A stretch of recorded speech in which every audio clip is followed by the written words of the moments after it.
আজি পানবাৰী হালদিয়া মাদ্ৰাছা প্ৰাংগণত যিটো সভা অনুষ্ঠিত হৈছে মই বৰবিটি পঞ্চায়তত তাত মানুহ স্বতঃস্ফূৰ্তভাৱে হাজাৰ হাজাৰ মানুহ ওলাই আহিছে। যদিও আমাৰ মিটিং এটা পলম হ'ল তথাপি মানুহ প্ৰায় 2 ঘণ্টা দিন অপেক্ষা কৰি আছিলে। ইয়াৰ পৰা এটা প্ৰমাণ হৈ যায় যে আমাৰ সকলো সংখ্যালঘু ৰাইজ এইবাৰ আমাৰ বিজেপিৰ সমৰ্থিত হৈছে।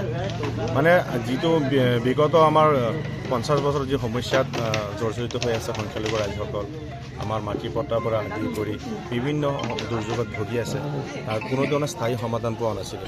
গতিকে দেখাই গৈ আছে মাইনৰিটি মানুহে স্বীকাৰ কৰি আছে এইবাৰ যিহেতু আমাৰ বিজেপি চৰকাৰ আহি আছে, গতিকে এইবাৰ বিজেপি চৰকাৰৰ পক্ষত থাকিব বুলি সকলো মানুহ আশাবাদী।